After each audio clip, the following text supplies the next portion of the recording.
Welcome to the Authentic Dentist Podcast. Join Dr. Allison House of House Dental in Scottsdale and Sean Zayas, founder of Zana, as they lead dentists deeper along the journey of authenticity to reach greater fulfillment in their professional lives and to deliver remarkable patient experiences. And today we are talking about the future of dentistry, specifically the challenges that are facing the next generation of dentists. Dr. Allison House, why are your children not dentists? So people ask me all the time about going to dental school, and I tell them, if it's your dream, if this is what you've always wanted in your life, then go. If the answer is anything else than that, do not do this, which is hard because I actually do love my profession, but neither one of my children are dentists, and I told them, don't do this. And the reason is because at our school here in Arizona, it's $125,000 a year in tuition only. That's somebody else feeding you, somebody else clothing you, paying for your car, your rent. That is just your tuition and fees. $125,000. So when you graduate, again, somebody is taking care of you the whole time. You're going to be $500,000 in debt. That's a big debt. And can you just imagine financing that? You have, 20 years to finance it? It's usually at 8% interest, and interest has been accruing since the second you took it out. So it's probably more than $500,000. So what is that? $4,000 a month for the next 20 years from 6 months after you graduate. That's a lot of money.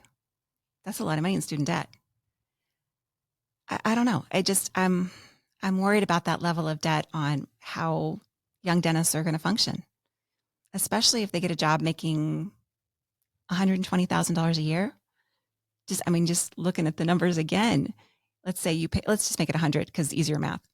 So you have $48,000 in student debt you have to pay. You have to pay your taxes, which is $33,000 total. And then how much do you have left if you make $100,000? That leaves you $18,000 a year to live on. Can you see that might be a problem? So that's assuming they graduate. Well, yeah. It's pretty likely if you got into dental school, you're going to graduate. It's brutal. Dental school is brutal, but you're probably going to graduate. So you're going to graduate, and then now you have this incredible debt that you have to carry. What are the opportunities that are before a young dentist after they graduate? So that's some of the challenges too. A lot of them go into a residency for a year. Sometimes the interest is deferred. Sometimes it's not. Sometimes you're still paying interest even though you're not paying on the loan. So it's growing for a year. If you don't do a residency and you go to work, you can work hopefully for a DSO that's kind, but there's quite a few of them that are pretty brutal. And so your work opportunity isn't great.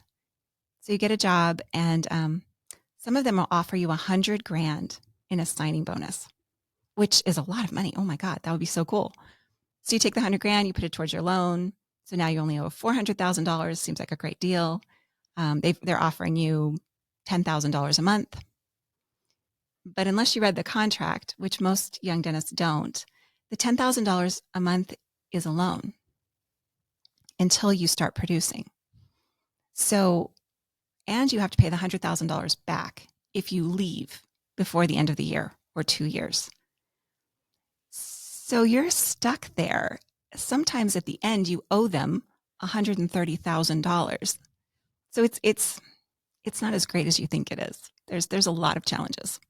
So how are you hearing about these stories? Meaning, is it because of what you've done at the ADA level or what you've done locally that you're hearing from young dentists? I think part of it is our podcast. I think part of it is my work at the ADA and at the state level. But young dentists call me. I get at least a call a week, and they're in trouble. And they tell me things like, okay, so I was receiving $10,000 a month. I didn't know it was a loan. I'm 6 months in. The practice is so slow. And so every day that I go in, I'm losing money. And so I want to quit, but I can't quit because I've signed a contract for a year and I owe $100,000. What am I going to do? I'm not a lawyer. I can't get you out of that. But yeah, at the end, you're going to have to pay them. That's the truth. And that sucks. I mean, when you decide to become a dentist, you have all these sacrifices, all these challenges you have to overcome anyway. Dental school is incredibly difficult. And I think the assumption is that there's going to be payoff for that investment, for that sacrifice, for that risk. And now all of a sudden you're finding yourself in a situation where you're going further into debt. That's massively discouraging. It absolutely is discouraging. And I hear it all the time. There's a lot of other really bad stories about working for other offices where there's not being paid hardly anything, or they're getting paid off of insurance fees. So they're doing exams all day for $50 and they get paid 25% of the $50 every hour. That's just not going to even make minimum wage. So it's bad. I think that eventually every dentist finds their footing. And so 5 years out, they've kind of found some place to work that makes money. It's either the Indian Health Services, some of them join the military. You can't really start your own practice or buy a practice without some money. Banks aren't going to lend you $1 million when you already owe $500,000 in school debt. So it takes a little while to build that up, but eventually people do find their footing. But those first 5 years are often a nightmare for our young dentists. And that's awful. So once they find their footing, the dream would then be to possibly be an associate somewhere, or even try to start with their own private practice, or is that a little too ambitious 5 years out of school? I don't think that's ambitious 5 years out if you've been really smart with your money. But I also think that, everybody's different. Owning a practice is another set of headaches and another steep learning curve. I've made a lot of expensive mistakes. That first couple of years was awful owning my own practice. So not every dentist wants to own their own practice, and I get that. Some of them would like to just be an associate, but you have to find a position that works for you and that you're not taking a draw or a loan every month, and that you're able to produce enough to pay your bills. And that takes a little while to find a place that will pay you appropriately and that you can do the kind of work you want to do. Like, do you feel that most students don't know as they're about to graduate that you're probably going to have to work for some corporate expression of dentistry starting out? It's just what you need to do. Are there any that you've heard about that have better either structures in place or contracts in place that are, I don't know, maybe set up the dentist for success earlier on? Yes. There are some of them that got the scholarship, the military scholarship. So the military is paying their tuition and giving them a stipend, and they owe 4 years after dental school. So it's a 4-year commitment for them to pay for dental school. But then they actually get to go work in an environment where they're not losing money. They're not paid as much as other dentists, but they don't have $500,000 in debt either. And they really get to learn under some mentorship, which is nice. So the military is a wonderful option. There's only so many scholarships, though. That's not everybody. The Indian Health Services also has a similar scholarship. And then I think the public health services have a similar scholarship. Well, they're paid for your school or part of it, and then you owe them time afterwards. But again, if you do those two routes, you aren't necessarily going to learn how to place implants or do the high-end procedures. So you're going to have to go and do that on your own. So it's just not what everybody dreams it's going to be. I think we watched all those television shows as children about how being a doctor would be. It's not like that. Now, how is that different from when you graduated dental school? Like, is it the same? Because I mean, I don't think DSOs were really They were not They as proliferated though, right? I worked for 7 practices when I first graduated. Some of them were owned by people who were not dentists, and they were terrible. Like one of them, I asked them to sterilize the handpiece, and they said they sterilized it once a week.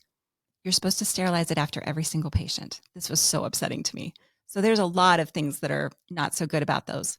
I think that it's improved some since then. They are at least following like OSHA rules. But no, this has been going on forever.